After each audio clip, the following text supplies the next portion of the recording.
So, welcome to Imaginate, a podcast for you, a podcast for me, a podcast for everybody who wants to do better.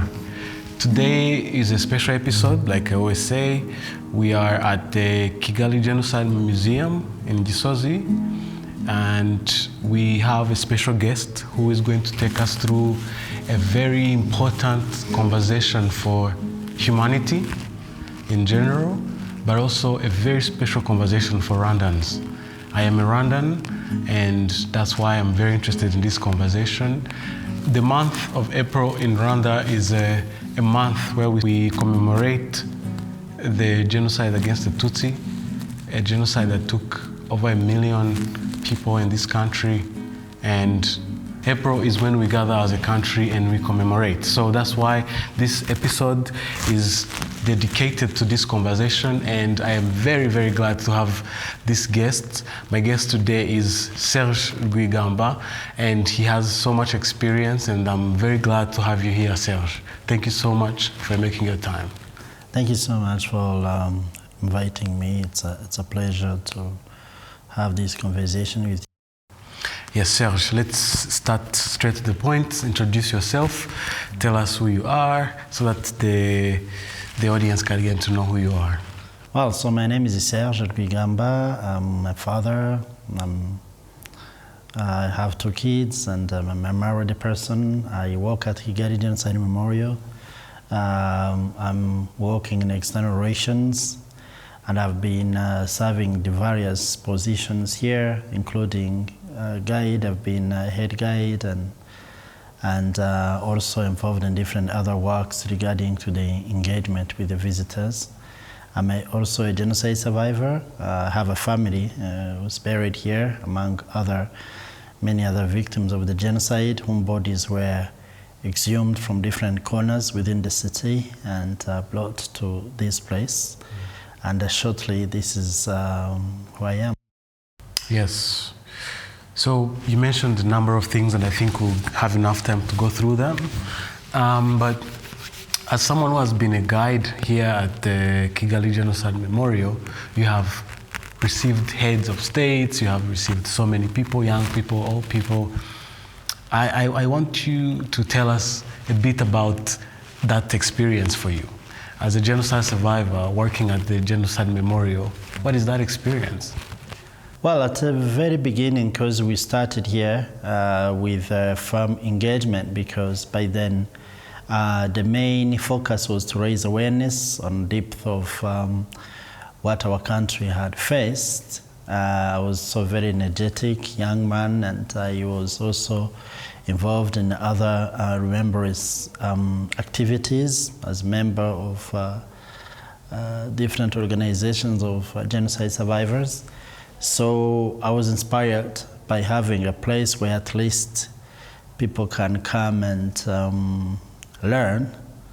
And I was honored to be one of those custodian of memory. And then taking people around, it was more of fulfilling the duty as a young genocide survivor. At the beginning, it was quite challenging, very paradoxical, because you had to remain authentic with the history and managing your own emotions, which on the end, having both was also part of the courage to tell the truth, because the better history is always narrated by those who have lived it. And I thought it was an honor to serve on that purpose, but also to speak on behalf of those whom voices were silenced because they were killed. So it was a bit of a challenge, but as the time goes on, you learn how to manage emotion and remain very authentic with the values of work and also manage people's emotions who are following you and find a way to transmit that message and help them to learn, because apparently if you talk about the statistics, both internationals and the locals, the number is quite similar, and the people visit this memorial in different channels and different periods, and then it is the number is quite the same, and the way you transmit the message is always the same, but it can be it's very diverse, depends on who's listening to you and whom you are guiding.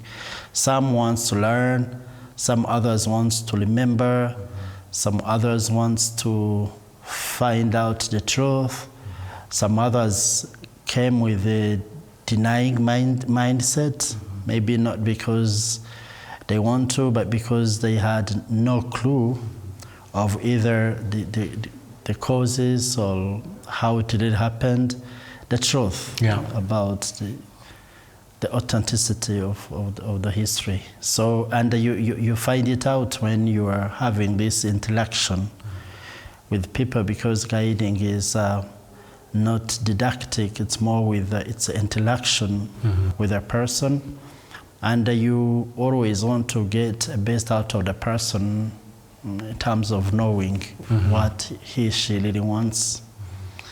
Yeah, and that's how it works. How was your first day at work, the first time you came here and you were going to spend most of your days here? Well, at the very beginning, it was quite challenging, because you don't just enter at work and start taking people around. By then, we had some other senior staff whom we had to learn experience from, and who were very eager and very supportive. And Aegis Trust, which runs this memorial ever since.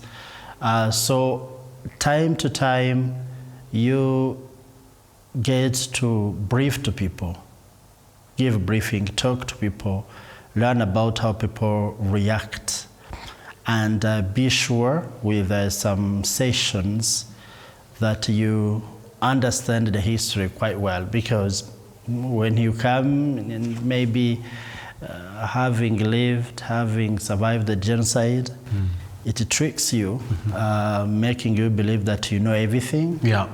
But actually not. And what you know is not necessarily, it's part of what is said, but you need more of that. So you have to do the kind of pre-course stuff, and you slowly take groups depending to their nature. You have young people, students, local people, and so on, as you, and also the language barrier. The language barrier was really very one of the fact, because we're switching from French to English, and we had to learn and to extend, to widen our vocabularies and expressions and all those kind of things. Yeah. What gave you the courage to tell these stories? Yeah, the courage is that you sometime by then, personally, I was so passionate with history, even before, a long time before. I used to read books, and I did arts at school. So that was one of the motive behind, but also I wanted to use that to fill that gap, and the gap, as I've said before, was more of telling the truth. One of the weapon that those who had planned and executed the genocide, and it was the basis on the lies. They were lying to the world about what happened, because we're in a phase of denial. So telling the truth, it's more like doing yourself a justice. Yeah. Doing justice to those who have passed. So it was a bit of that. All right, interesting. Thank you. Now, let's go back to history. As a historian, please take your time and take us through the history. I have a question that I think will lead us into deeper conversation. I want to know, where were you in 1994 in April? How old were you? And take us through that day. Well, the history, there is a history, as you've asked me, the general history, and then there is a personal history. Yeah. So maybe it's a matter of putting them together, or maybe starting from Put them together. I was born in a period when Rwanda, as a country, was facing, under Habyarimana's regime, and it was facing the systematic persecution of people.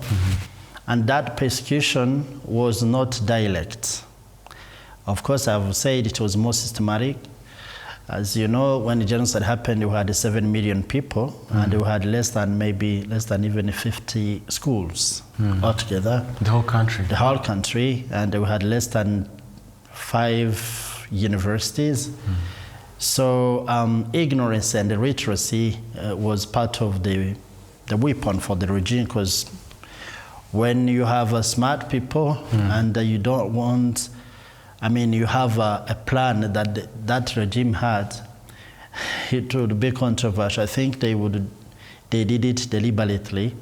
But then, if you consider the geographic perspective, Rwanda, a landlocked country, a country that does not have much assets to fall back on, it was really very challenging situation. Indeed, having a regime that the country had, in addition to narratives that had happened and the history of genocide already, because what happened in 1959, it's fully a genocide. Some call it a genocide trial, but it was clearly a genocide, not even a trial. And as we know, the regime of Kayibanda that spent 11 years in power, they rehearsed it quite more often for various occasions and for various reasons, especially in 1964. That's the time when openly the president, when physically the country faced clear genocide acts, and even that raised attention for international community to question about what had happened. We have very famous people, Nobel Peace Prize, like Bernard Lusa, who tried even to compare what Rwanda was facing to what the world has faced. He's talking about Holocaust. And the denial in the 60s. That was the 64. And Vatican Radio and some other international people and international organizations. And then we are going to 1968, when the regime in power started sending delegations outside of the country to deny. When we talk about denying genocide, it's not a new thing. It had happened quite a long time before. But then you have Habyarimana, who organized a military coup and overthrow Kayibanda. And if you follow information about how the country was led, at the very beginning, actually nothing really changed, but it was more of, he wanted to make it much more systematic. And when we talk about systematic, it was not a direct attack, persecution to the people, even if it was happening, but that was pretty much of isolated cases, and it was not known, very, very much known by everyone. So that's the period when I was born, in early 80s. That time, there was a persecution. Years before, the Tutsi had been forced out of schools. And we had many Rwandans who had tried to come back and killed and forced back to the countries, like those who are coming from Uganda. And then within the country, there was, I would say, not much information about what was really going on. Within the country? Within the country. Many people didn't Apart know. from, not many people, even those who knew, they were silenced. Because the fact that Habyarimana was not quite open in killing people in a mass, mostly as it had happened to Kayibanda, that's what I believe, made people believing that the fact that he's not killing them directly is a good guy. So basically, a president is a good person because he does not kill you. As if usually among of the duty, killing people is part of those. I think there we should clarify. Kayibanda was killing so many Tutsis. Well, Kayibanda came to power supported by the church and by colonial power, Belgium colonial power. And they stayed for over 11 years. And by then, there had been attempt by the Rwandan exiled to come back by force. You have heard much about Inyenzi trying to come back, to force their entry back, but with a less coordinated and less effective attacks. And not only Kayibanda would grab that opportunity to defeat them, because really it was not even the Rwanda armed forces that defeated them. They were much supported, empowered by Belgian troops and the Congolese. But then politically, he would always take that as an opportunity to kill the Tutsi, especially in eastern southern province, where he really killed so many people. There is a very famous speech he said that everyone have heard, many people have heard, which is reproduced mostly in this period of commemoration. He was saying that, he simply said that, suppose that Inyenzi come to, win the war and take over Kigali. And I want to assure you that before they will come, they will meet all of their relatives, all decimated. And he said that quite openly, clearly. Publicly. And that is clearly, it clarifies the intentions that the president had, which was a genocidal plan in his mindset and his conscience. And that was in the 60s. And Tutsis had been killed in various occasions, starting from 1962 up to 1967. Each and every time that the country had to face the attacks from Inyenzi. But then also, not only that, all steps leading to the genocide had been clearly followed. And when Habyarimana came to the power, he simply took over because they were sharing exactly the same philosophy about people and about Rwanda. The only difference was where one was from and another one, regional issues. Only that. Only that, but the politics was typically the same. And the same Habyarimana ideology. would be even much deeper, go much deeper in putting the policies into actions. When you talk about the quota policy in the schools, where students were allowed to go to school, not because we have succeeded in school, simply it was about who you are and where you came from. That's the quota. That was a quota system. If you are statistically saying that the Tutsi were 20% of the population, that means that would also reflect the number of Tutsi students allowed to go to school. If you have succeeded and were more than 20%, then you had to be reduced because that was not matching with and general statistics. General statistics, and it was accepted. When you talk about that persecution and the policies that were fully accepted, fused in a education national system or anywhere else, that's what we mean. But then back to my story, I was born in that time, and in a school, we had two major facts that for me I consider as being the main I would not call it very creative, but the basis of hatred, the identification. So the identification is even considered the first step leading to the genocide by some scholars. And in Rwanda, it was done through two major things. One was the history, what you learn as a national history in a school.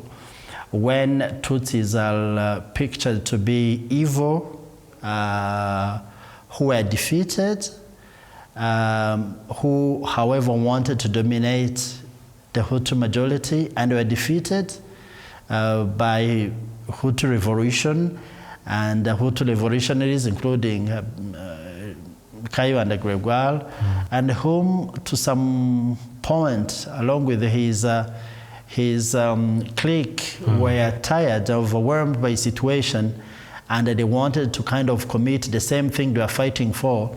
And then you had Habyarimana, a savior of the nation, who decided to halt, to put an end of that, and liberate the country and guaranteed peace and harmony.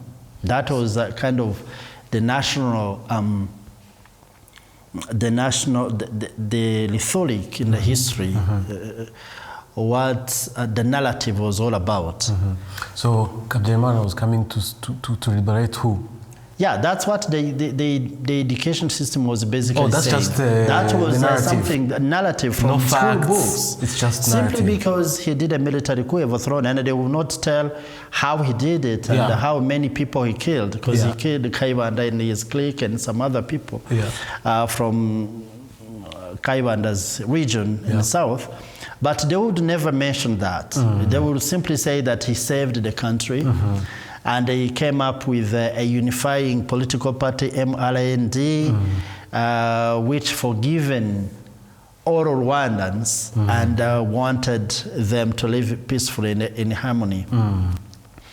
And what that meant is that because people had been living decades of violence, and you have someone who starts, but not really stopping it, but just doing it another way. And people thought that he was a pacifier. That was at least national conscience. That's my perspective on that situation. But then in education, you talk about Tutsi evil, people who are forgiven, in spite of all evil doings that they had done to the Rwandan community and the Rwandan majority, because being Rwandans, it was framed in the way that if you are a Hutu, that meant that you are more Rwandan than the rest of the population. And the Tutsi were kind of the second side citizens, but were forgiven. They were forgiven for doing what? For the monarchy? For the monarchy, because they say the monarchy has done so much wrongdoings against the Hutu. That was the school's program. School program in the history, when you are learning from the historical lesson, that's what it was all about. That's what they were telling you. They were talking about how the kingdoms were very evil and were very discriminatory, and they wanted always to subject Hutu majority to slavery. So you learn about that, and you learn about that revolution, and you learn about the second regime. And then that's one of the things. That's one of the elements. Again, we had another practice in the school where I think it was every trimester, the teacher would always do kind of roll calling, asking students to stand up according to their ethnic grouping. And you had to add on when you are doing registration.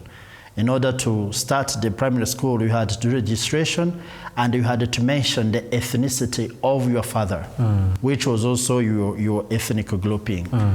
And then teacher asking students to stand up according to ethnic associated group, it was simply associating what you learn from history, public way, I mean, in a school, and what it means.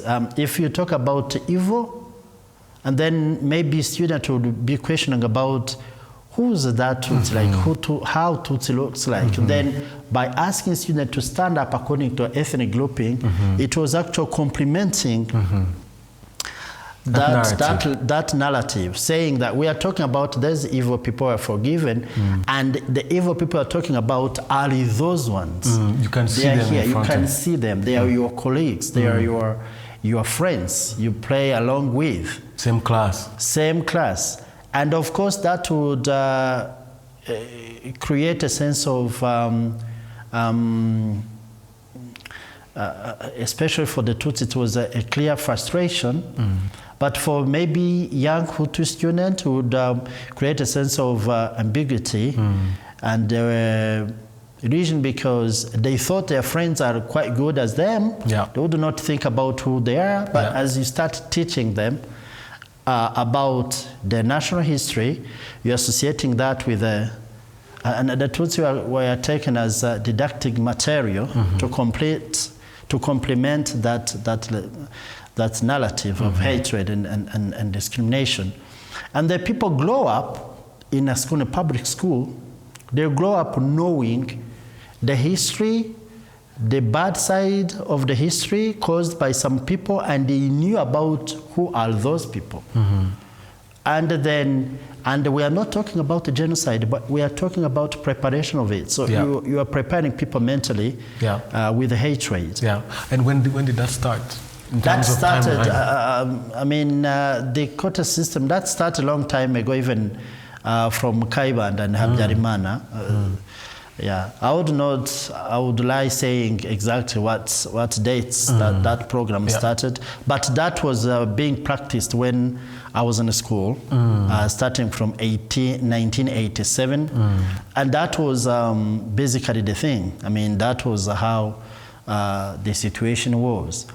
Then on my side, going back, I remember sometime I would stand up according to my fellow Hutu student, thinking that you can be anyone you want, because the Tutsi were few and they are not good in football. So I thought it was a shame and a frustration to stand alongside.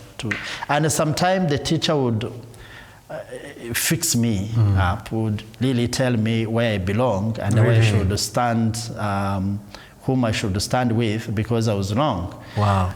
So going to back home, I had to ask my parents the reason behind that attitudes that I found confusing. And my parents could not take me, dive me into the full reality.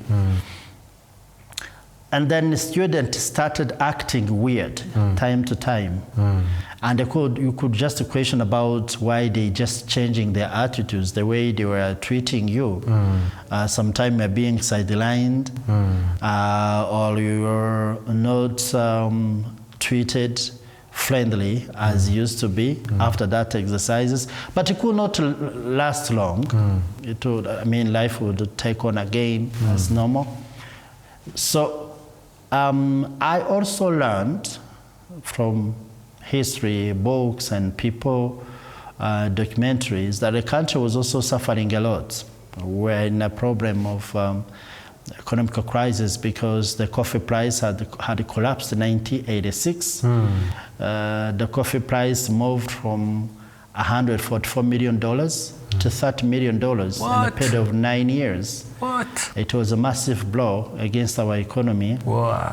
And of course, when you have a scarcity of resources and you have such a system, immediately the Tutsi were the ones to be accused. Really? Yeah, to be the troublemakers. They would find a way to accuse the minority to be behind even the economical crisis. Wow. And sidelining them would make much more sense.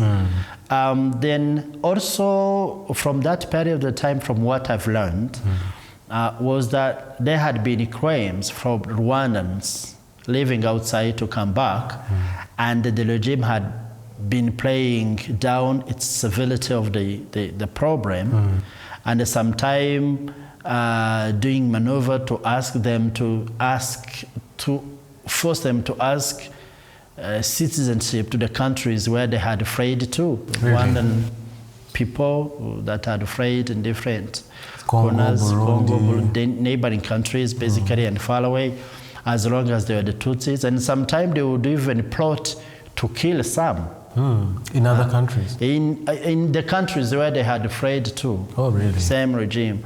Then all those problems, but also we had a problem of, by then, the regime, it was a dictatorship regime which had managed to have a hand on all resources. There was a regional problem because those who were from the north, the clique of the president has had a kind of hegemony of power in all resources and opportunities, in the army, in economy, in everywhere. Those who are from south, regional problem, were sidelined, discriminated. But the Tutsi were the very group that was to be looked upon by everyone to be lightly discriminated because of those narrative from schools and from everywhere. Then you have regional issues, you have economical issues, we have what I'm saying regarding to managing resources in the country. There was a lot of problems, but the main issue on top of that was the political refusal of the government to allow Rwandans to come back. Why that? Because they had taught most of the Rwandans that Hutu population were the ones owning the country and their majority. So if they would let the Tutsi living outside to come back, would put them in a risk of being outnumbered by them. And the Hutu would then go in a competition because all what accounted was not about the performance or how good you were, it was about who you were, your identity. Yeah.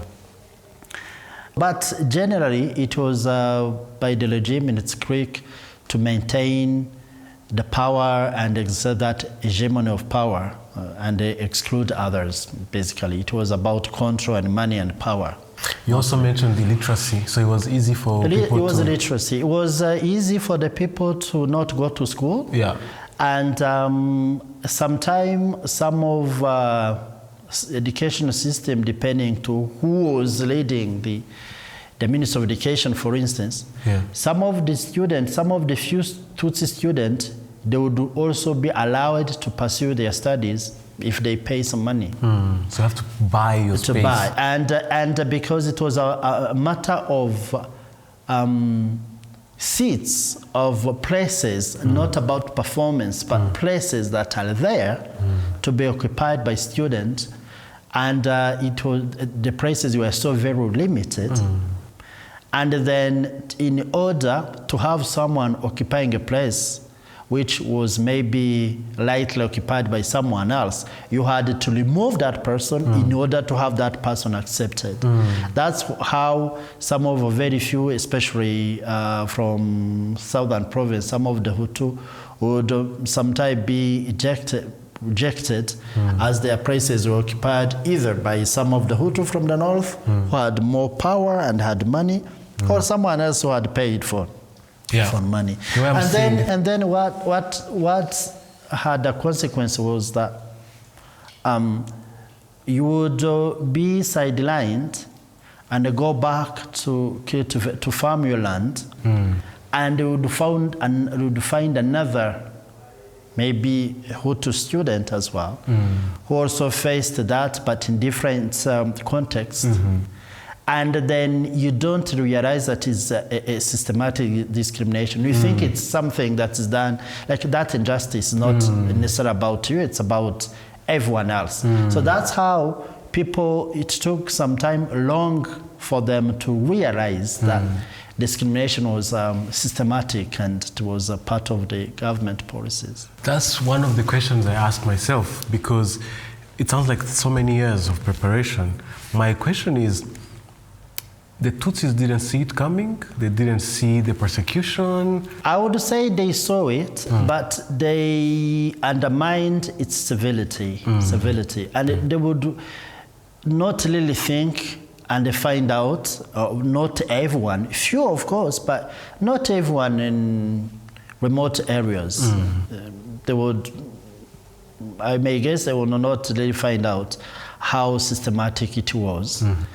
You find it when, by the time when the genocide happened, how people would claim and dying, keep in a mode of keep asking why they are being killed, or asking forgiveness, and sometimes young children saying that they are not going to be the Tutsi again because it was maybe a mistake or a fault they have committed, all those kind of things.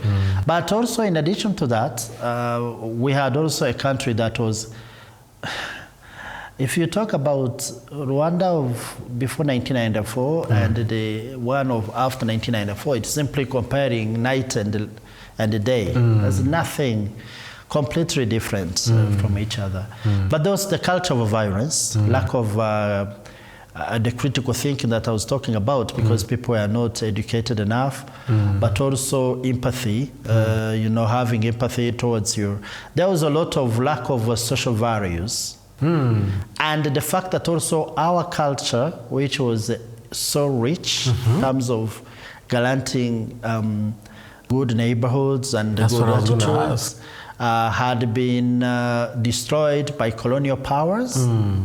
Some of the cultural practice had been demolished by colonial powers passing through channels like the church sometime. Then people lived with basically no value, and when people had no values, I'm talking about what protects you from some of the evil stuff, and then people became vulnerable to be brainwashed, and is exactly what happened in Rwanda, with the regime taking advantage of that.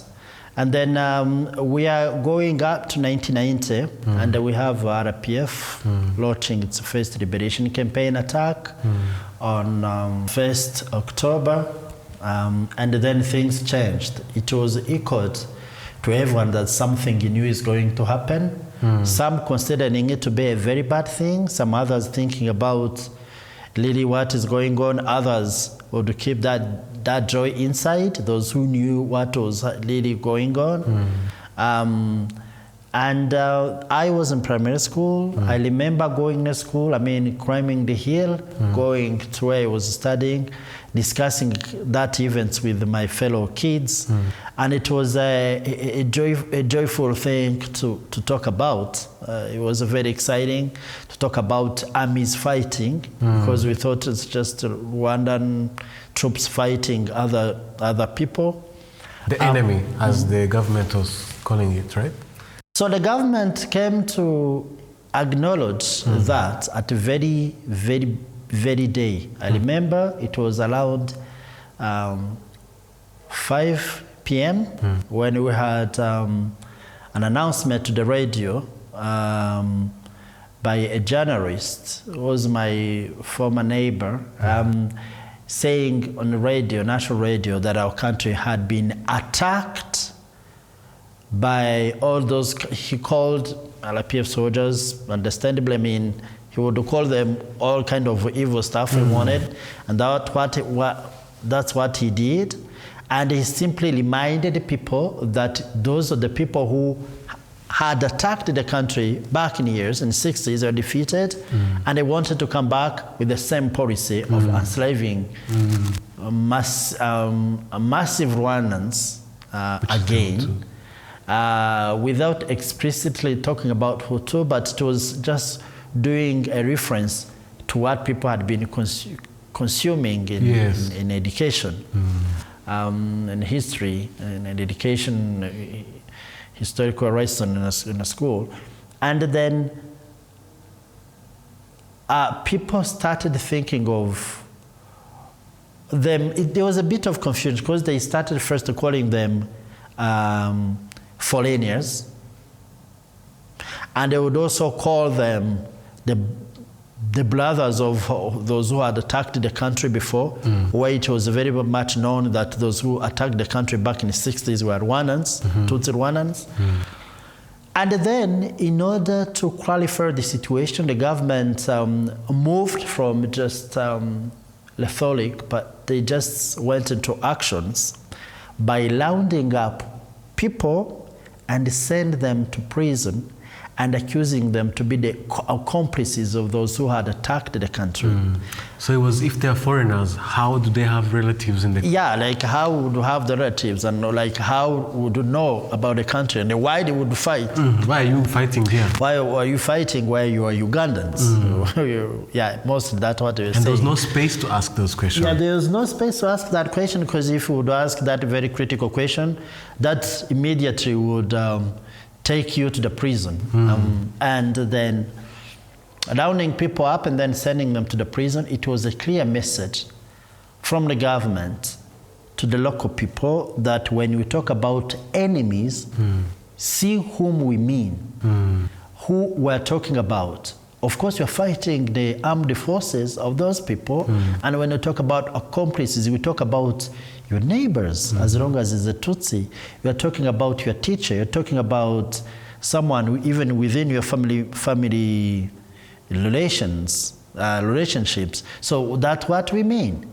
And sometimes some of the Tutsi would be taken by surprise by those allegations, because most of them could not think about having a link with RPF fighting, because some of them did not know exactly. I mean, they had no clue of what is even happening, even if maybe few knew. And then they sent to prison. And what the government wanted to do was not about judging people, of course, because it was a false accusation, and some even were persecuted, killed. But the main purpose behind was to complete the message.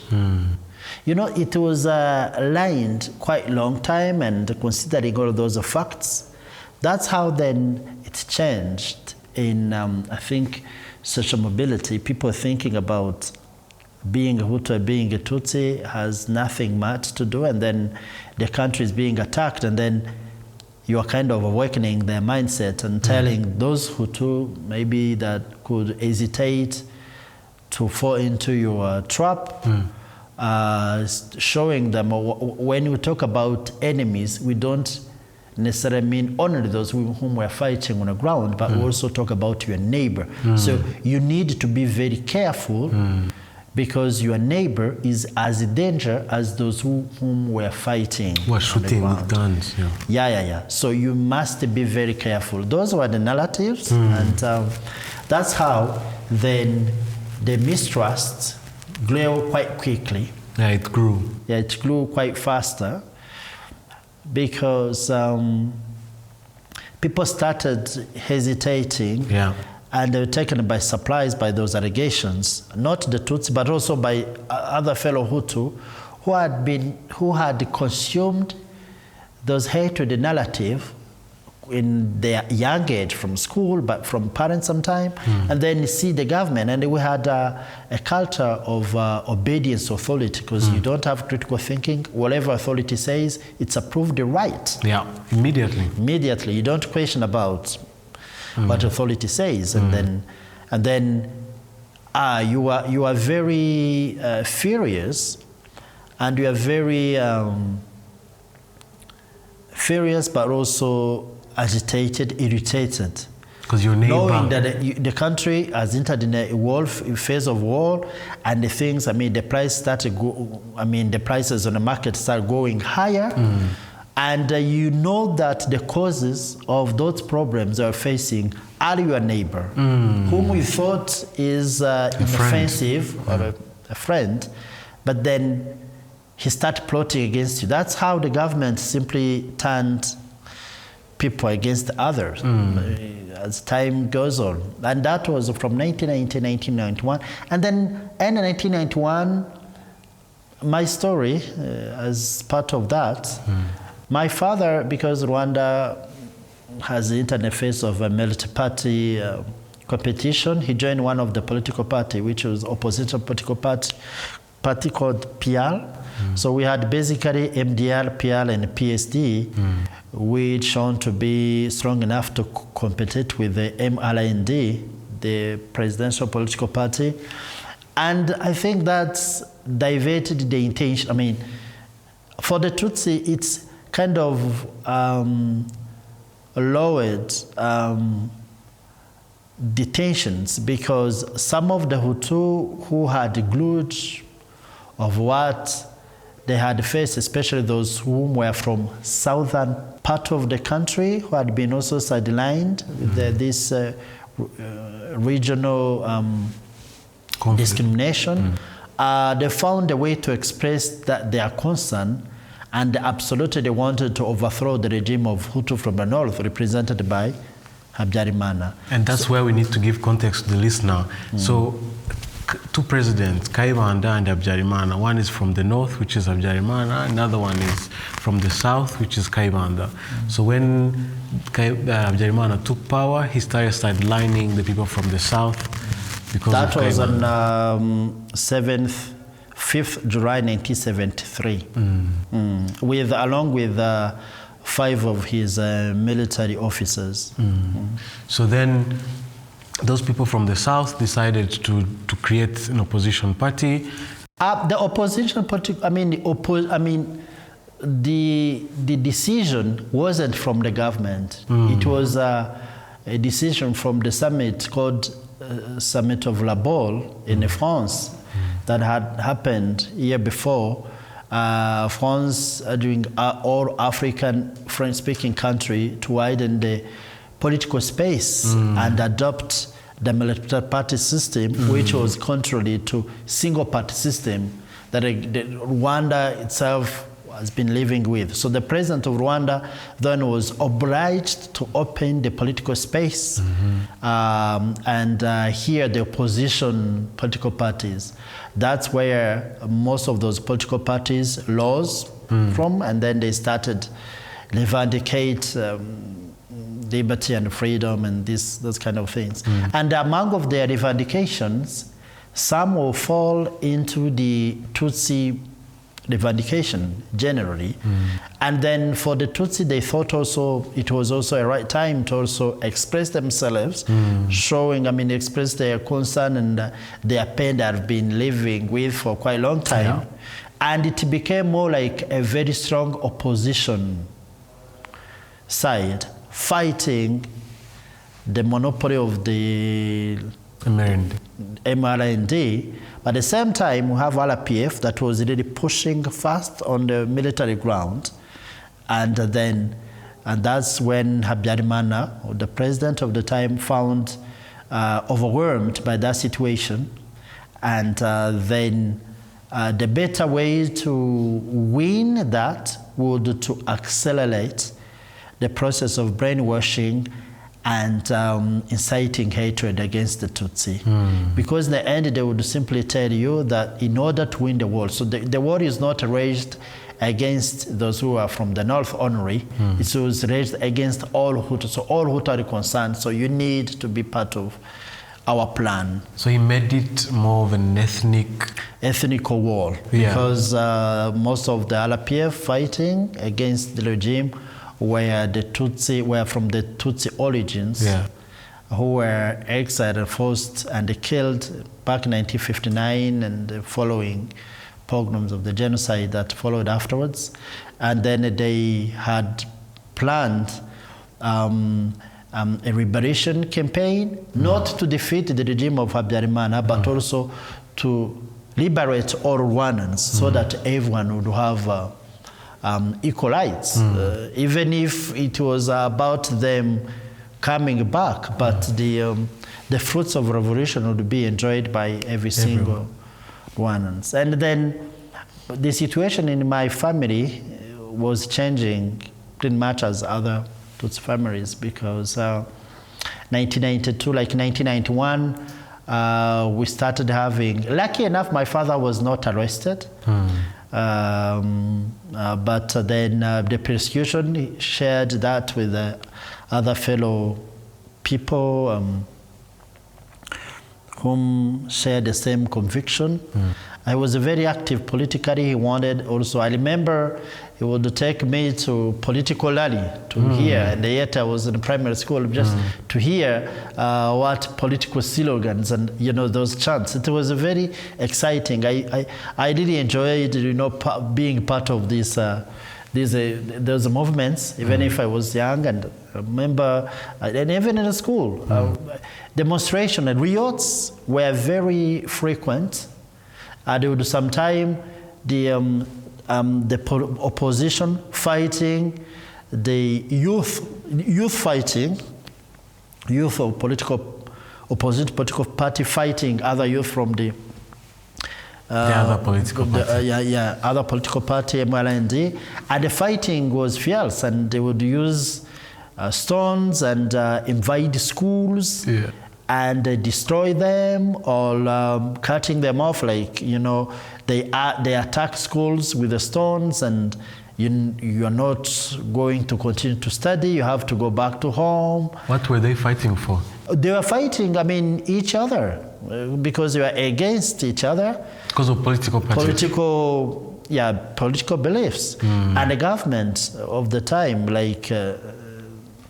The police of the time, whom were called the gendarmerie, could not neutralize, they could not have a control in the situation. They were always overwhelmed and not intervening, and then let them fighting, because literally the country had institutions were so very weak, they could not have a control on what was going on. And the people just fighting, and they would just stand aside and let those youth fighting each other. And it was not, already it was insecurity going on, because they would go on and by putting the landmines on the roads, and sometimes step on it and you have your leg cut off. Wow. And then you had the Tutsi youth and the Hutu youth fighting alongside each other. Yeah, as long as they're in an opposition political party. Yes. And they're fighting Habyarimana's youth, MLND youth, whom were called in Interahamwe. So you could find a Hutu and a Tutsi together in the same political party? Exactly. In the same 92, political party. 92, 93? Prior to 1991, 1992, and 1993. Yeah, some were really having a common front, fighting. That's how actually some of the Tutsi would not believe that, something would happen and will separate them in that very disastrous manner, because they would believe in friendship and in that same conviction, political conviction that we are sharing with some other Hutu youth. Yeah. And that goes on until, and in 1992 it was a very significant, because RPA, the arming of RPF had captured huge areas, and the government soldiers had been completely not defeated but awakened. They were very weak. And then as the time goes on, then the clique of the president, his military senior officers, they started,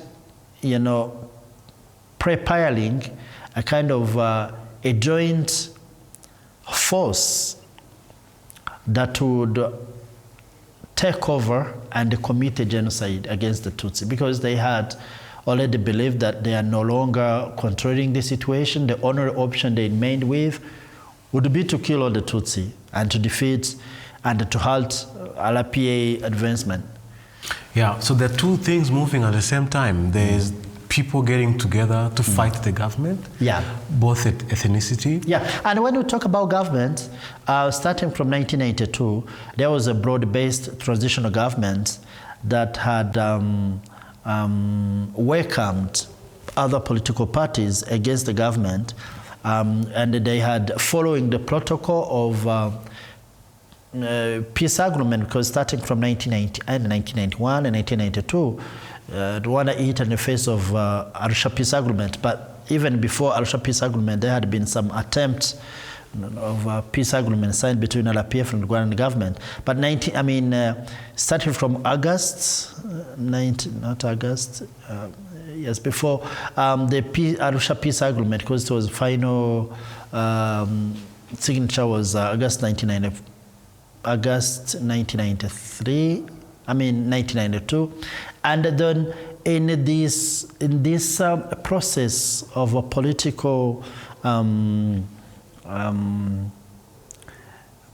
efforts, diplomatic and political efforts, it was agreed that the government would be made by opposition and pro-government political parties. It was a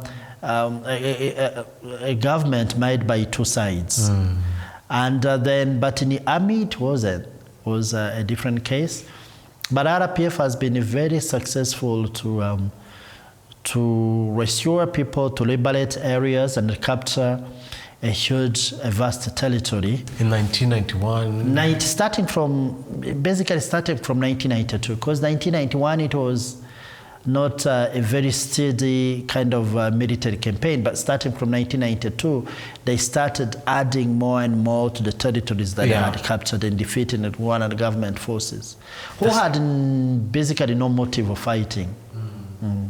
That sounds like it was chaotic. It was chaotic, but at the same time, then the government emphasized on committing genocide, recruiting militiamen men, empowering youth, radicalizing them, and attacking Tutsis in their homes and kill them, to show the example and to initiate people into the killings.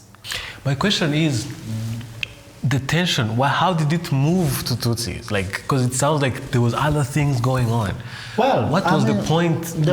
Looking back, hindsight, knowing what you know now, what was the point of diverting all the attention to ethnic division?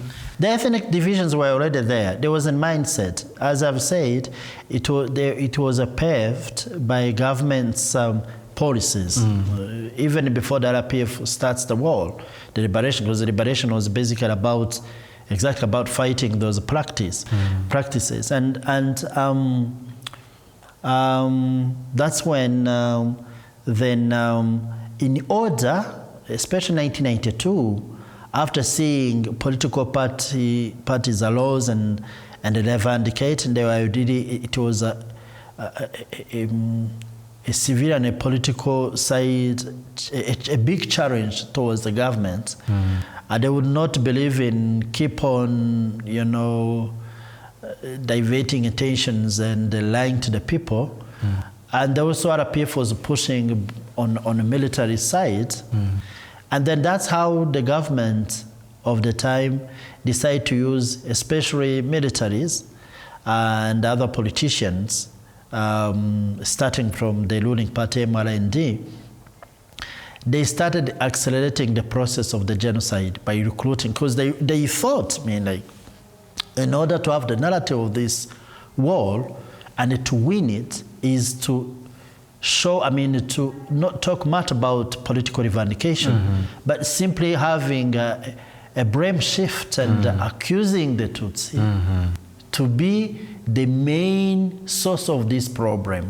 The chaos. The chaos, because after all, in the chaos, people are still suffering. We had refugee of wars who were scattered everywhere in the country, and the economy was deteriorating. So all those misery, having an scapegoat would be a better way of rallying massive support behind their causes. And that starts from 1992, goes on up to 1993, and when the genocide happened, they had prepared the ground enough to have many people who would respond very positive to the call of killing. You were telling us about your father having political ambitions and actually taking you there. How was that experience? He wasn't. I would not call it political ambitions. He was more expressive. He didn't want to express, to be part of this this journey of justice, of climbing for justice. I don't think he was aiming to be anyone, because even his work, he was a modern carpenter. He was less interested about occupying any political position, but it was a time of expression, and he wasn't alone. Some other people within our neighborhoods also had joined political parties. And for me, it was kind of very exciting. As I've said, I love history, but also to know those mobility. I remember 1992, there were two Rwandan newspapers that published articles about them going to visit areas that had captured by RPF. And that was Rwanda Rusha. The author was late Andrea Kamea, and there was also Kanguka, the author. Both were killed during the genocide, was David Rwabukwisi. So they published those articles. Remember, one was in August 1992, another quite the same period or sometime before, because that's also the situation was considered by production of many newspapers that were aligned with the political, they had some political affiliation. So those ones had political affiliation, but much more about those articles that I remember. One was called Igihugu Mukindi, a country within another country. That was the title? That was a title. Of an article? Of an article. Rwanda Murundi. Rwanda, there is another Rwanda within Rwanda. And another Rwanda, they meant the areas that were occupied by RPF. It was very interesting to see those articles talking about how fierce and how heroic RPF soldiers were, and how they had captured the areas. And that's awakened the mindset of the people and the conscience of like, the victories, they did it very possible. And it also kept in the fear of the negative forces that, RPF was not that defeated and hungry people. They are military well organized and capable of reverse the situation. And I remember taking the two articles in a primary school, and sharing it with my colleagues. It was very exciting. But it sounded like you had already picked a side. I had to, because my father had took me slowly, without explicitly telling me, but he would simply buy newspaper and let me reading them. And I would easily pick the side. And I remember even in 1993 when UNAMIL had deployed its soldiers, we had a neighbor whose name was Maria. She was a girlfriend of one of the UNAMIL soldier, Belgium. I remember going to face UNAMIL soldiers and ask them questions in France that I had no clue about, but just heard my father talking about, for instance, Mobutu and Belgium. Of course, they would explain to me things that I could not understand, but I had that courage of going and trying to interact with them. That was 1992, something like that. So I was so excited about those kind of news. And this day is very meaningful to me and to the country especially. Why? Today it's on the 3rd April. April 3rd. And back to 32 years ago, April 3rd was Easter, on Eastern Day. In 1994. 1994. And that Easter is very particular to me because two of my great parents had passed on. My mom's side in February, and my father's side, that was end March to April. So that the last one, we had to go to funeral for burial ceremonies. And that's the time when it was in Butare, in the southern province, and every single person from my family, they gathered there to pay tribute to, to go through those burial process and funerals, and it was a good time to reconnect with them because we had spent some time being separated with the events in the country, and we gathered together and we shared Easter together. I was among of the youngest people in my family, and everyone was cheering for me. I felt really very spoiled by everyone. It was a good memory because all the people that I was with, by that time, only my sister still alive. Others were all murdered during the genocide. So it was like a kind of a very nice goodbye without knowing that it was a goodbye. But that's my story because we came back after the ceremony, funeral activity. We came back 2 days before the genocide will start. And the genocide started when we had regained our home back in Kigali. So you went to Butare for that family function? Yeah. That's we saw. So we came back together. Yeah, we saw everyone, cousins, aunties. Yeah. Every single person was there. Really many of those. Yeah. And friends of families. Then you traveled back to Kigali. Where were you staying? 2 days in Kyiv, not far from here, in central town. And it was a great goodbye to them. And I remember jokingly talking about RTLM, which was equaling the hatred, but in more kind of joking tone. And I remember myself and other cousins and my uncle imitating one of the journalists of the RTLM, the way he was speaking in Rwanda. During that function? During that function in days before. Were you afraid? Weren't you? No. It was before.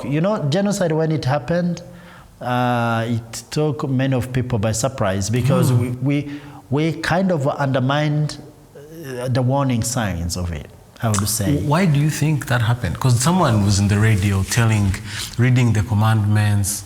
Someone is on the radio.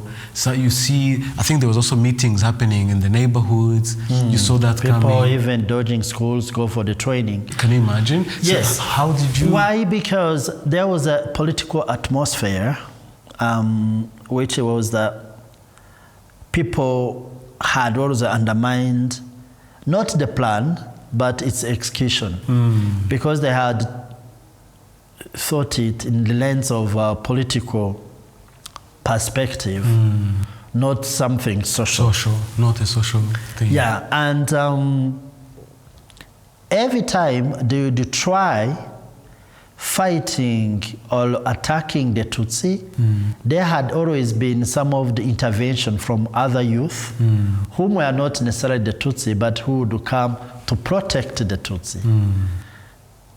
But also within themselves, they had been fighting. For instance, if you take one of the events of a certain Wichana, who was the leader of CDL, one of the most radical political party that was affiliated by MLND, there was a political figure of opposition whose name was Gatabazi, who was killed in Kigali.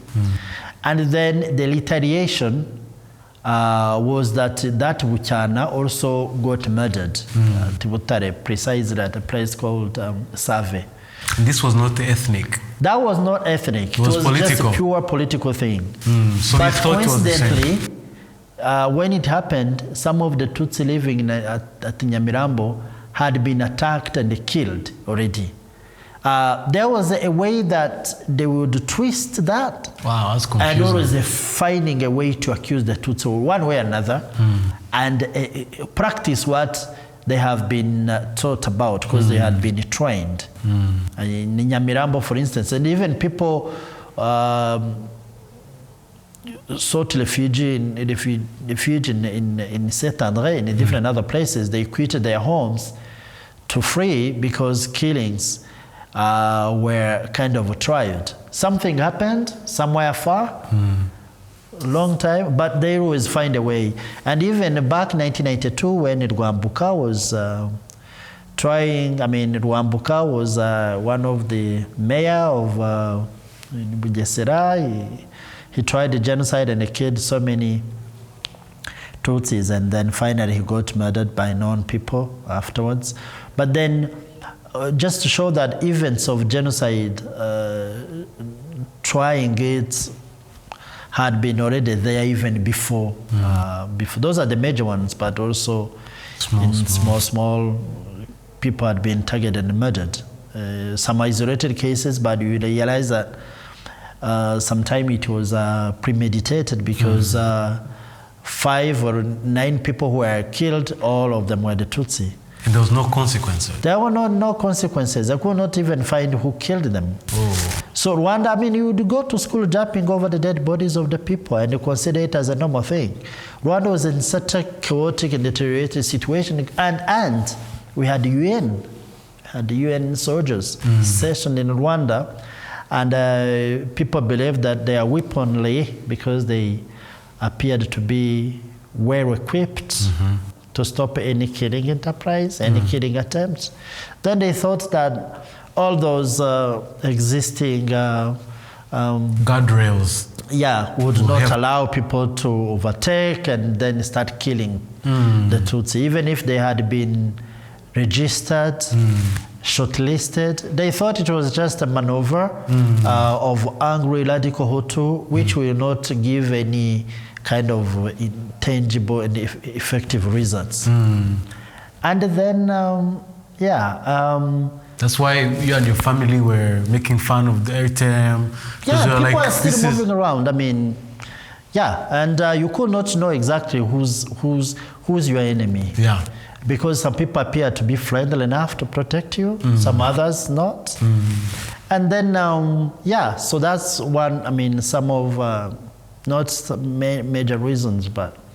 And then on 3rd? On the 3rd, even before, I have, today I woke up in the morning, I was reading some of the things, and in Igihe, one of the scholars that we have in the country, whose name is Freddy Ndahiro, there is an article he published in Igihe, which was online, was talking about the events of 3rd. And it was very interesting the way he described the situation, especially with RTLM. So when you talk about preparation of the genocide, there are lots of factors, but even the way it was echoed, it was kind of produced in a more chilling way by those journalists, talking about something that they called small thing. Small thing in Kinyarwanda means akantu. Akantu literally does not mean a small thing. What they mean was not a small thing, was that a tricky thing, if you really translate the way it was. It was a tricky thing, but which is dangerous. But they said it in Kinyarwanda, they called it a small thing, akantu. But akantu means something more. What were they saying? Okay, so I've read, if you would allow. Yes, please. I've quoted, because it was echoed into RTLM on the 3rd, it was in the morning. And one of the journalists whose name was Noheri,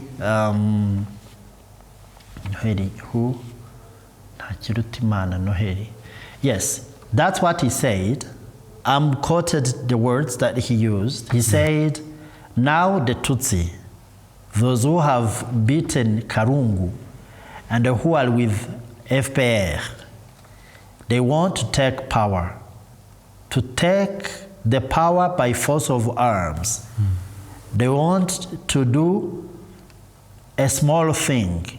They want to do this small thing during the days of Eastern holidays. And they even say that they have the dates. They have the dates, and they know them. In fact, they would do better to calm down. We have agents. We have agents. So what he meant here, he's talking about Akanu, which is organized, and he's calling the Tutsi those who have beaten Karungu. Karungu, it's an idiom in Kinyarwanda, Proverbs. It was someone who really loved food, and with butter, the butter that, the oil. And that guy lived in Burabuturo, and he had that issue because he loved food so much, and to some extent he used to steal food. And one of the day, his wife found him stealing the food, and she immediately lushed on him, and he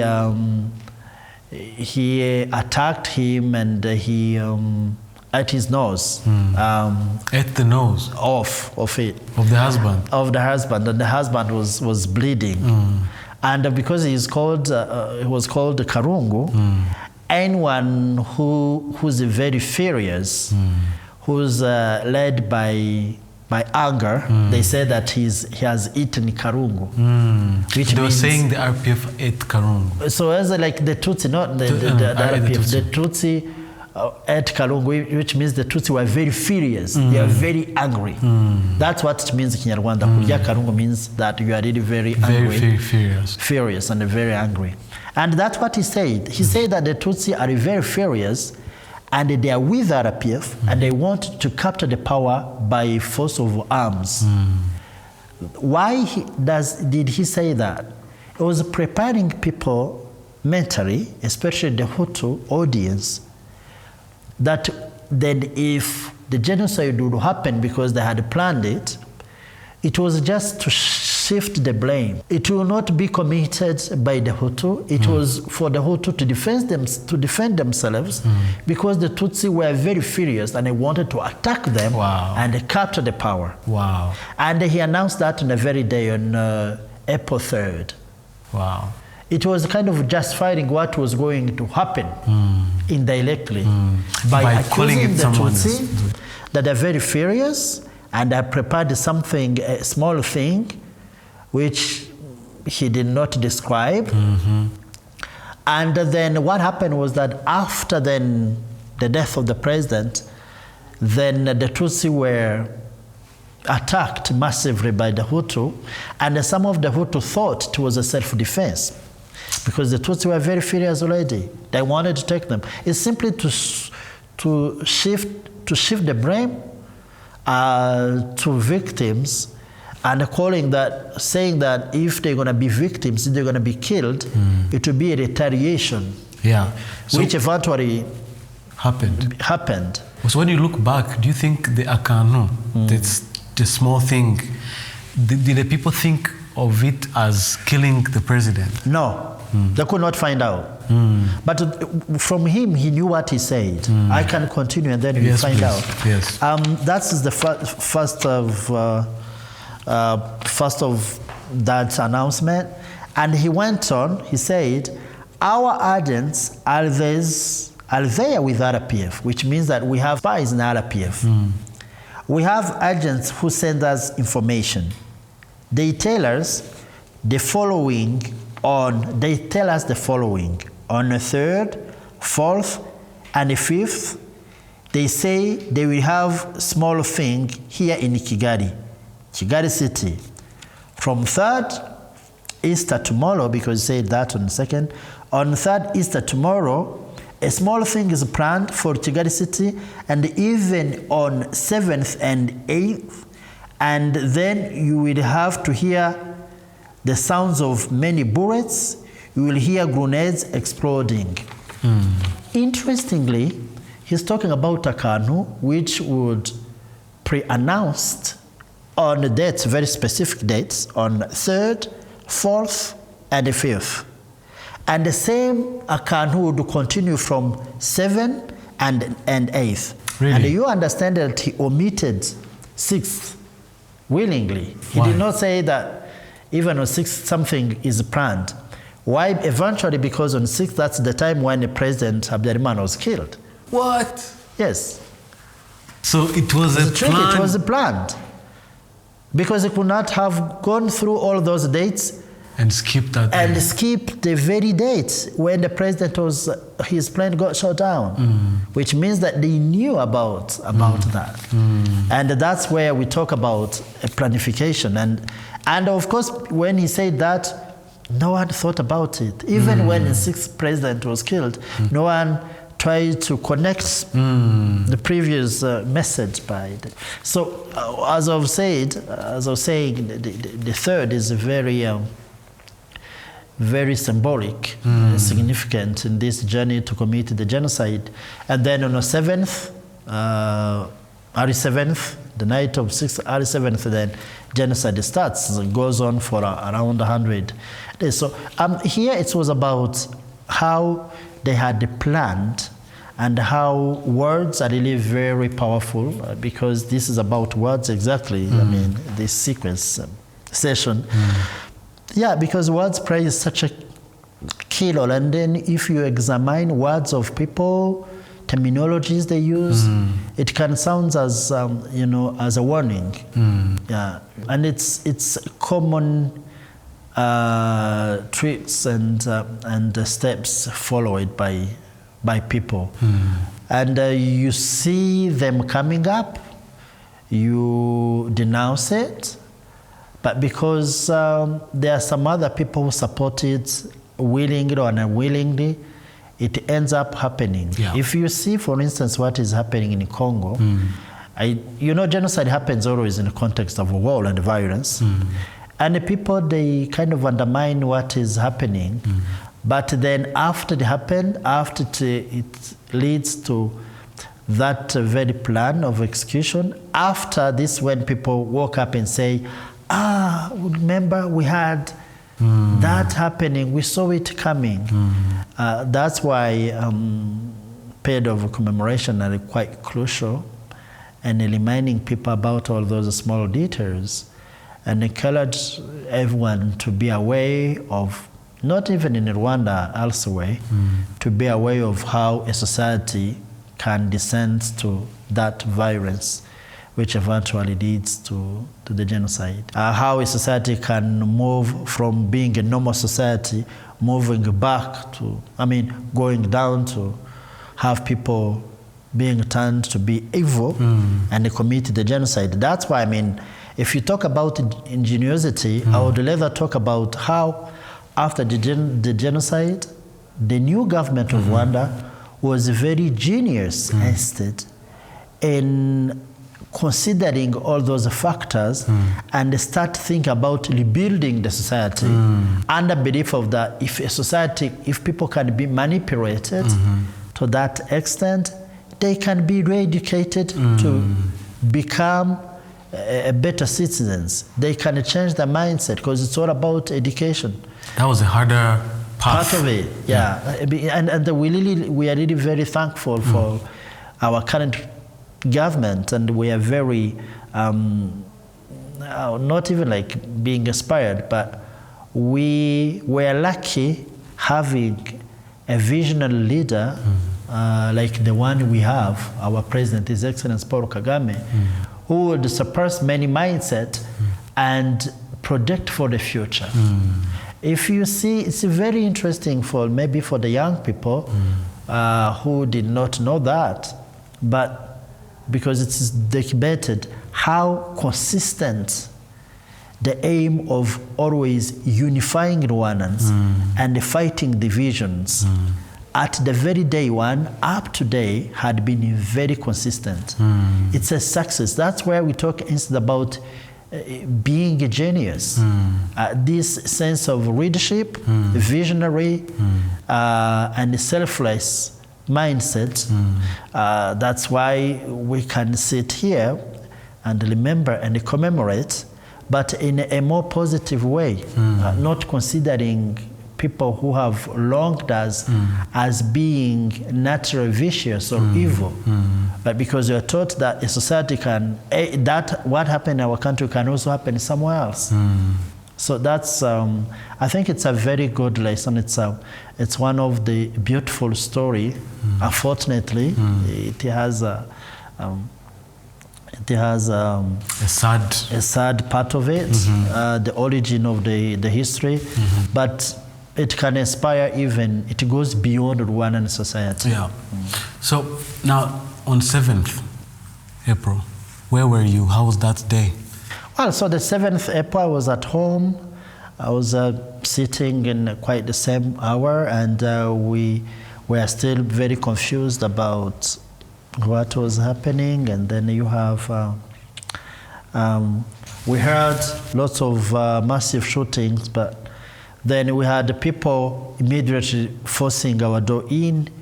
We were attacked by militaries and other neighbors and militia and men and government forces. And they invaded our home and asking everyone to kneel down. And the exchange was quite faster because it was my father in the front, went to open the door and having them in our saloon, in our living room. And then they ordered everyone to kneel down, getting ready to be all, killed. On the first day? The very first day, because they say that the president was killed and the price had to be paid off. And the rest of family members acted readily, as if they were prepared mentally to die. And that's followed by a moment of silence, with the guns being cocked. I remained the only person standing in a standing position, looking at the faces of those killers, trying to really find out if they didn't mean that, if they are going to really kill us. Fortunately, they did not kill us. By then, they ended up looting our home and going away, but warning us that they're eventually coming back the next day. It was a chill warning because that permitted us to start moving, quitting our homes, going to other neighbors and bushes, and we ended up in a place where many other Tutsis were staying. And a month after, that place was also attacked, and then that's where my family was basically killed. All my brothers and my father, and I managed to escape and hide in a long line that they have made for children and women to be taken to somewhere else, which was in a central church center for me. So basically that was the maybe for the first month of the genocide. Then in a church it was a very challenging situation because you have many people fleeing because of different reasons, mostly where some other Hutu were fleeing because of war, because RPF has launched anti-genocide campaign and fighting regime, and then we had some refugees fleeing because government had been continuously encouraging them to flee the liberated place because RPF had captured the areas to avenge the Hutu for the Tutsi loss. That's what the government was teaching people. And then they would flee into the church. So the church, by the time when we arrived there, it was full of people, but fleeing because of different reasons. For us, we did not flee, we were just taken there to be killed later. But then it was an escape place. And we lived with them, which played on our favor, because to invade the church and kill everyone wasn't that obvious. They had to be much more selective, which they did more than 5 times. And even those families had their children and young people who would go out from the church, going on the ground and kill people and come back in the church. I mean, leaving their killing tools on the door and coming to live. Those are the people who also would indicate to the militiamen men whom were allowed by the priests to come back and select whoever they wanted to select, because they were living with them. They would simply say, if you have not found that person, we are living with him in the church. So that was a kind of coordination. And you were alone from your I was you with my mom and my sister. Luckily, they also escaped, because the first place where we attacked wasn't, I mean, they had spared women and children. Some of the women were killed, and a few children as well, from my age, especially those who opted to go back to their homes. They were killed immediately, and the others were taken to the church. And I was one of those taken to the church, and I was really very confident, because I thought the priest in the church was such a nice gentleman who was going to offer a very good treatment to us. And he exactly did the reverse of that. And in the church, it was, to describe the life in the church, it was an hell. Wow. People were dying by starvation disease, and the killings would happen quite more often, either being selected and being taken out of the church and killed, but also at the end of it, the church would be invited by the leaders of this city of Kigali, like the mayor of the city, some other famous people who were very influential in the society, coming then with a militiamen and kill, randomly shooting at everyone in the church, and stopping it and start selecting people and just kill them right away on the ground in front of you, in front of everyone. So those are, and it happened 3 times, and including those selections, and it was really like you are not sleeping, you are just expecting to die at any minutes. Was there another option to move to another place? No. Or you were stuck? I mean, outside it was a hell. Yeah. I mean, there were lead blocks traced everywhere, and they're just killing people mercilessly by machetes. And because those refugees, they are the ones who turn out to be very vicious militiamen men. So the refugees that came from the territories that RPF had already captured, they would just escape and abandoning those areas, they would immediately dress red blocks and start chasing people for killing. That's very chaotic because they're not part of any government institution. It's just people. I mean, the genocide in Rwanda was a very proxy genocide. It involved ordinary citizens to take actions, basically. That's why we still have between 8,000 to 7,000 people still serving their terms in a court, because 17 and 18, something like that, thousand. Because it was a proxy, local people took part in it, involved by the leaders. Everyone was forced either willingly or by coercion to take part in a genocide. So they could not wait instruction by any leader. They had to do that. They were prepared for that. Yeah, for a long time. For a long time, yeah. When you look back in this commemoration period and you take your mind into that church, Saint Famille, what do you see, what do you feel? I never get used to see it as a normal church. It has a different meaning to that. That meaning is the meaning of very dark memory, of killings, of poverty, of fear, of narrow escape, of every dark thing, of rape. So the church, but it's now functioning as, but to the people who sought refuge in there is not a normal church. Yeah. But of course, you have to contain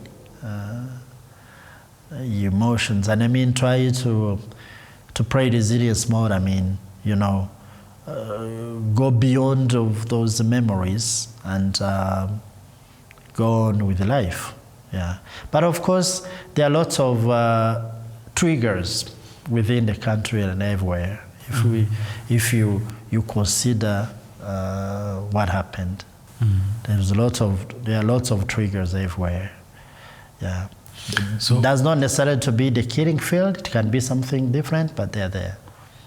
And that's the mind of a survivor.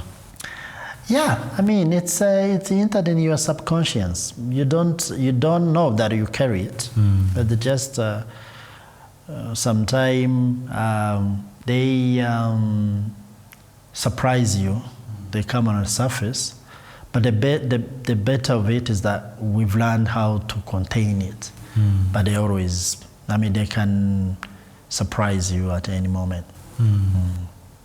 But not drag you back in that dark days and where you feel overwhelmed and defeated, and yeah. It takes you where? It takes you back. Those are triggers. Take you back to those bad days. But as the time goes on, you learn how to be resilient and outplaying them. So people were coming in the church, killing, raping, taking people out. How did you survive that space? You necessarily don't know.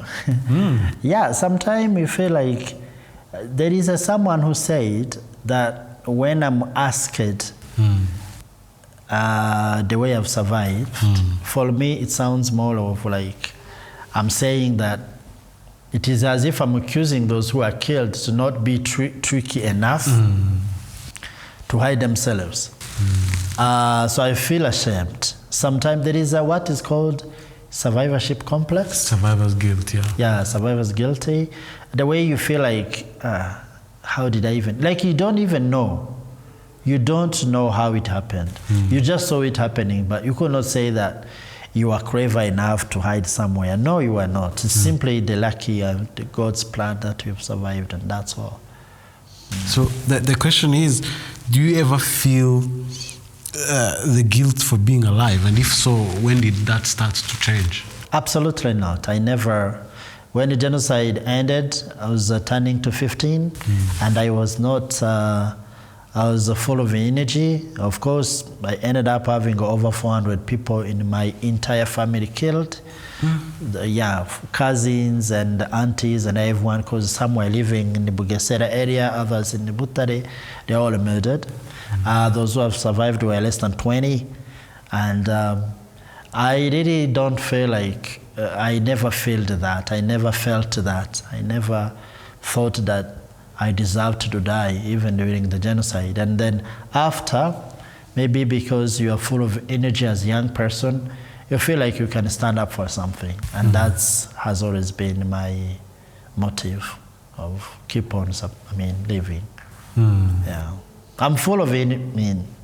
Even during the genocide, sometimes some people whom we lived with, sometimes they tell me that sometimes I would start talking to myself, and when I was asked why I'm talking to myself, I would tell them that I'm thinking of how I will tell the RPF soldiers how it was to live with militiamen men.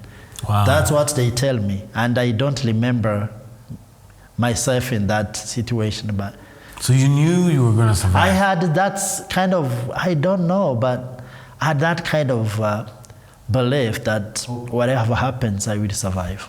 I really don't know where it came from, but I had kept that, and I eventually survived. Yeah, and then you were in the same space with militias, people killing, and then come back in the church next to you. Yeah. We lived with them. We lived with those people who would go out for killing, and the church would be their home, and even the sanctuary for on Sunday, because you have the priest who's a perpetrator, who's leading the mass, who had invited other population from outside. You know, during the genocide where I fled to, in the center for me, mass would happen every Sunday, mostly. Wow. And you have militiamen after killing people come to celebrate the mass. The mass is led by a priest who is a killer as well. Is he convicted? He was, I mean, there's a long story behind him. And then you have also the victim of the next day on a Monday sitting alongside the perpetrator. It was a very paradoxical situation. I mean, yes, after genocide, he went out. It's very famously known as Wenceslas. He went in France. The Genocide Survivor Association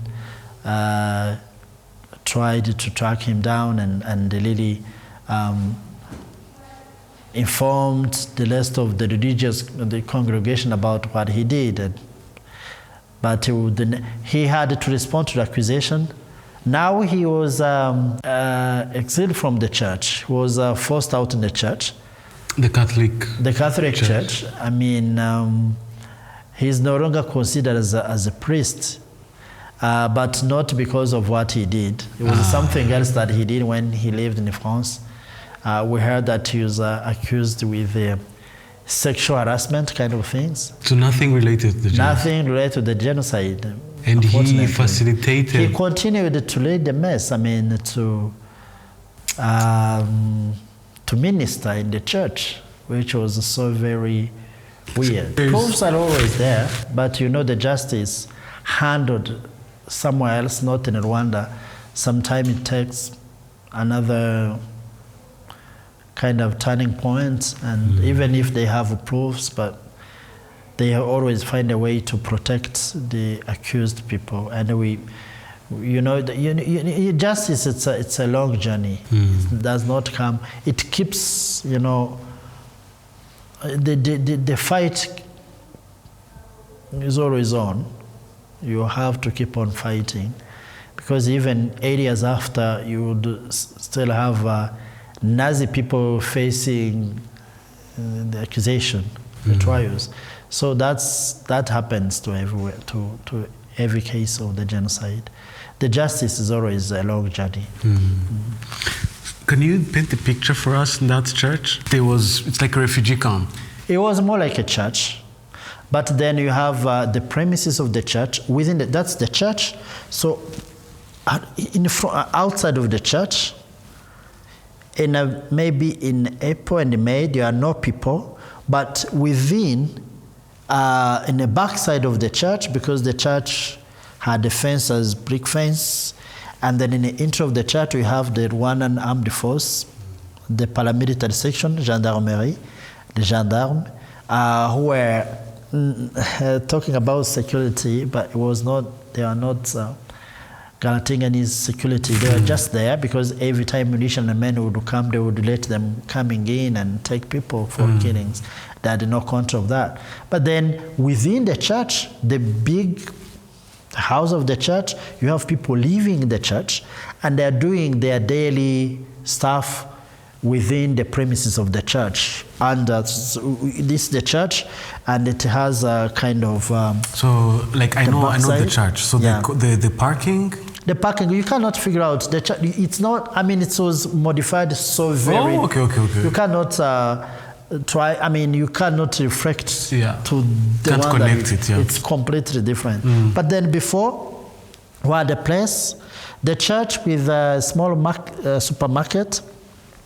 There was a kind of the whole big compound, and then you have inside in a church. So that compound was used by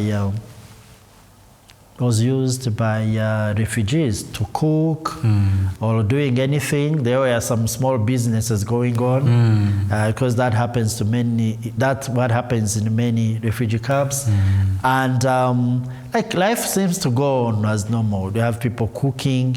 You have people who go out, because if you are a Tutsi person, you are not allowed, but some other Hutus, because there was no danger for them to go out, they would go out, bring some stuff and bring them within and make a business. Start selling things.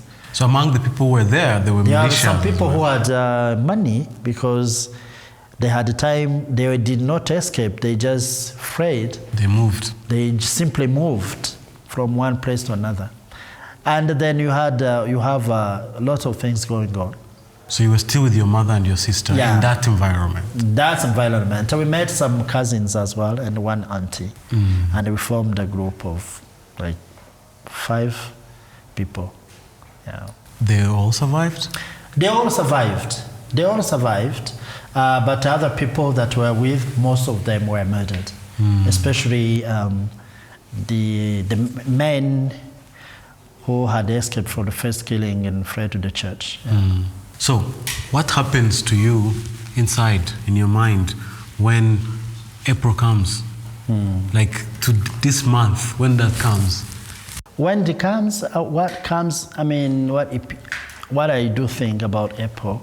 April is a very special, it's not an April, it's a 100 days period. It's always a very challenging period where I always remember it's a time of self-reflection. You think about your journey, especially when, as I've said, I'm married, I have kids.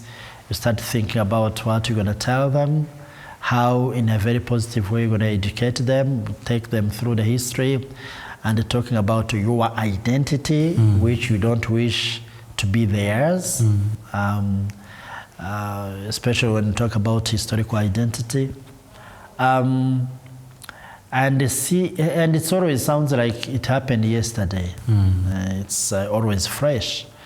But good enough does not control you. That's the most important thing. But you consider it. Sometimes you ask yourself, what happens to the people who face the same fate and who live abroad?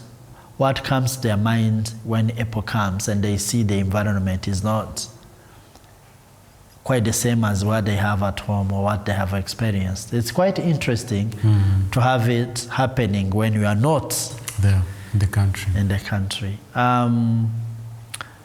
But it's always very interesting to see how our country is focused on taking something positive out of this madness and making it as a foundation to rebuild another new society.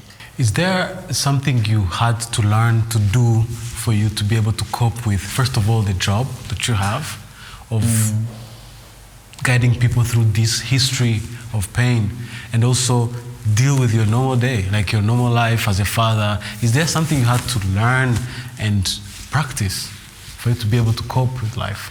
I mean, physical exercises, of course, because you have to remain fit mentally and physically, but also leading and being curious and learning about how societies have coped with that. I think that helps a lot. Yeah, and the fact that also we are transiting from that identity and adopting more resilient attitudes, that helps as well. There are some of, challenge that you face, like as I told you quite earlier, I had a challenge of one day meeting with someone who was among of the people who killed my family. And I didn't know. I knew I had heard a bit about what he did, but I didn't know that he was one of the leading people who came in the first place where we fled to and take people for killing, including my direct family, my father and my brothers. And I was really very shocked. And it was a surprise because I learned about his role while I was translating for him. And it was a shock, but I kept on doing what I was assigned to do until... So you were translating his interview to someone, and... Yeah, I was one of the journalists was here for Atlanta magazine, and they had hired me to help him for some work, research, and then I I called upon one of the people I knew was released up from the prison and who quietly was very frank about what he did, and I called him, and then when he came, he shared his story, and I had to translate that story, and then he said exactly that in an unexpected experience from me. For him, I think he didn't know much about who I was, and the people who was naming killed was somewhere my family members.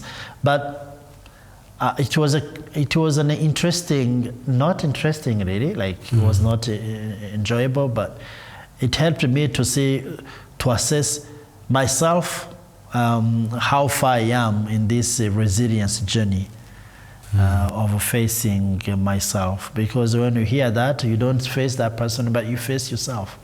And it's a kind of an interesting kind of obstacle to overcome. So when you say you face yourself, what do you face? You face your story? You face your story. You face something that you are doomed to face. Yeah. Yeah, because it's part of what you're doomed to face. Hearing about kind of those story, it's part of the surviving mode, surviving life, surviving journey. Hearing someone who says such a thing, you know, we have people who live next door to their former perpetrators who've confessed, and it's part of that's part of Rwanda, that's part of our country, and you have to face it and find the force within to keep on living. Whether they destroy you, but you always end up standing up and go on. Yeah. Sounds like it's a burden that you have to carry every single day. Not every single day, but a certain period of the day, as much as memories as well. But that's the country we live in, and you have to face that challenge. I mean, you don't have to, but you can expect them happening as well. You are not exempted to not face them, because others also face them. Yeah. These conversations are very hard because I can't imagine what you saw. But when you are having a conversation with someone who has been through the experience, you talked about 5 pillars of surviving. The identity. The identity of survivors. I mean, it's something that I thought of, that I collected by myself. But I think the surviving identity, it's more of how old were you when it happened, your personality as a person, what your attitude and personality, how you grow up, all those kind of things. I mean, the behavior as a person, your personality, your age, the age you had when genocide happened, what you saw by the time of genocide, your experience, how you define it, and the aftermath, what happened after the genocide was over. If you see people, they always fall into those 5 categories. Please take us through the... Yeah, because when you talk about identity, like when the people who were older when the genocide happened, sometimes they are the ones that are the most affected. But those who are younger, because after genocide it was to restart again in the life, they would be able to cope with that. That's why you sometimes have people who literally had nothing, like family members are completely decimated, but because they were younger, they were young people, they were able to stand up on their feet and live again. But if you see the same experience applied to the people who are older than them, you see that it's different. They were not able, they did not have that chance of rebuilding their lives, apart from those who are really very courageous and resilient. So age matters a lot. But again, personality, because we take things in different ways depending to how we're born and the environment, we grew up, education that we had. So personality can help people to face things in different ways. You have people who are really courageous, some others who are weak, depending on their personality. You would see people who face the same thing, but if you see the way they have processed it, it's totally different. It talks about your experience as well, on how you thought you're gonna make it. Yeah, I don't know where it came from, but we would see that maybe it was not quite the same for someone else. And then the definition, how do you consider the genocide? How is it to you? How you see the society? Which direction you took? How did you decide to define it? Can you give us an example? An example, I would think that it's a social phenomenon which is very preventable to any society. And I managed to take it on a global perspective.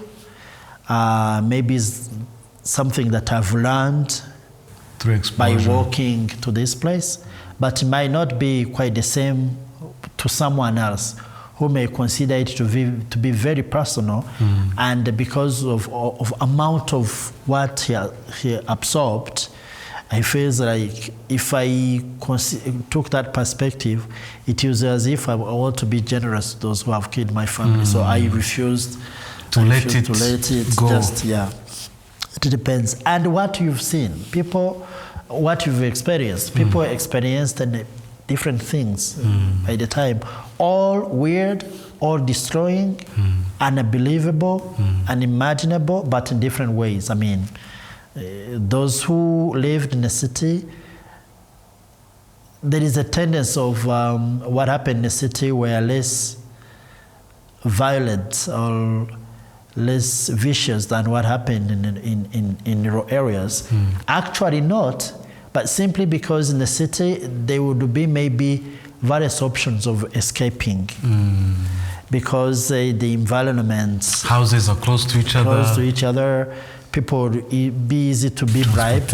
And and RPF was concentrating its liberation campaign within the city. So there were maybe few more opportunities of escaping rather than living in a quite far remote area. Yes. So its experiences were different, but they carry weight that is That's very where heavy. I say it depends on the personality of people. It can happen. Maybe you have not seen directly your family killed, but because of your personality, even the few that you've seen are enough to destroy you. While you shall see someone who saw an unimaginable stuff, but who is maybe more resilient, because of his personality. But also the experience matters well. And then the last one, the fifth one is the life you had after genocide, where people who were able to rebuild their lives due to different circumstances, and we have people who are not, even if what they have seen in a genocide, what they have experienced by the time of genocide might not be as vicious as maybe those who are able to rebuild their lives, but the life of after genocide matter a lot to define. If you, let's say you are destroyed and after genocide you are not able to go back to school, for instance, and rebuild your lives, it would be very hard for you to not do in that experience because life has not been fair. You tend to dwell in that. You tend to dwell in that because it was not that easy. But people who were able, not even going to school, but people who were able to be successful in whatever they attempt to do after genocide, you will see that they can manage rather than people who lived in different circumstances and life conditions. So life after genocide matter in terms of identity of survival.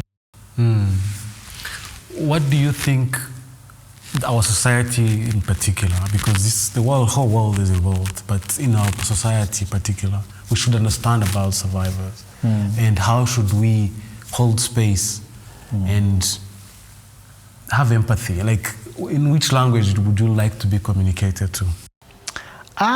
It's a very personal. Everyone has his own opinion on that. But as much as I'm concerned, I think surviving, especially when you put in the context of what our country is and where we are being taken to, and where we really believe, because we have a full trust in our government, as anyone else in this country, I think projecting the future is a way much better. And if you would help people to move out of that and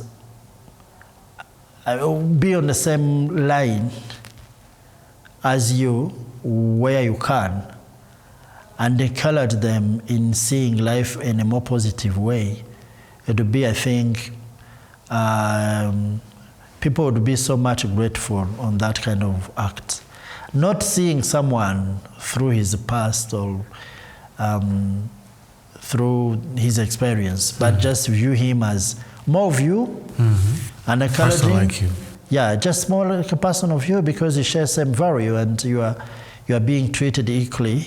You have that chance of being treated fairly by your country, and I think for me it would be the best thing above everything else.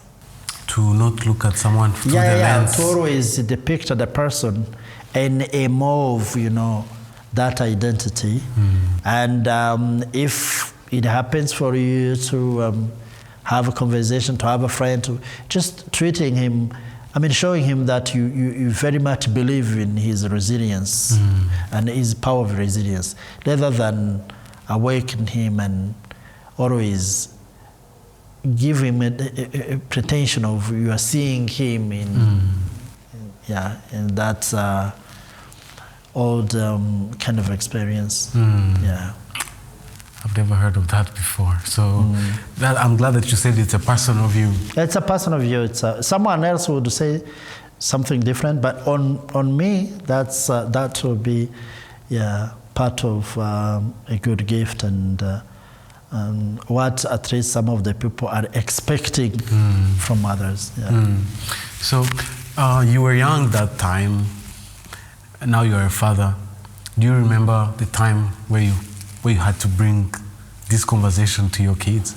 How did that go? Yeah, well, I think it's going to be a kind of a long process. Oh, they're young. They are so young. The eldest is turning 7, so he's so young to not face that very thing. Yeah. But I'm prepared already. I've learned from other people. People were able to collect some skills on how to have that sort of conversation. I think I'm prepared when they're gonna be maybe quite the same age. 12 years old. I still have ways to prepare myself, like 5 years or 4 years to start talking about it in a more moderate way for them to understand. Yeah. So thank you so much, Serge. Is there anything you feel like we haven't discussed that you would like to share for the audience to understand more on your perspective on this experience? Earlier we talked much about the experience of Rwandans living, how adult people who were in Rwanda before the genocide, how they consider the situation. This has always been also part of my conversation. My curiosity, because I was young, but I always asked people elderly, about their perspective on living in Rwanda, in the country that was treating them the way they were being treated. And it was really very interesting to know how courageous, how resilient they were. Like spending the whole time justifying yourself to the society that you are not vicious, that you are like anyone else, being friendly, acting courageously in order to prove something to people, I think that was quite interesting. Maybe this is something that I did not mention, but that's how it was. Apart from that, thank you so much for your time, and think that my shared experience would contribute to something positive. Yeah, thank you so much. This feels like it's a conversation that can take days because there's so much to talk about. And I want to encourage those who are listening to do research, come to the Kigali Genocide Memorial, read, try to understand different perspectives, because as you heard from this conversation, there's a lot that happened in our country. It's a beautiful country. Right now, for us who were born after the genocide, we look at it and are like, there's no way this country has seen what we hear. But when we're listening to survivors, it gives us a balanced view of our very, very beautiful country that we love so much. So if you, in this period of April and the 100 days, please, if you have a survivor or if you have events going on in your community, please join them and learn about the history of our very beautiful country. So Serge, thank you so much for your work that you're doing, for your strength. And I pray that God will keep showing you more light every single day. Yeah, thank you so much. I appreciate it. Thank you so much for listening. See you in the next episode. Whoa. Sir, thank you for your time. Thank you too.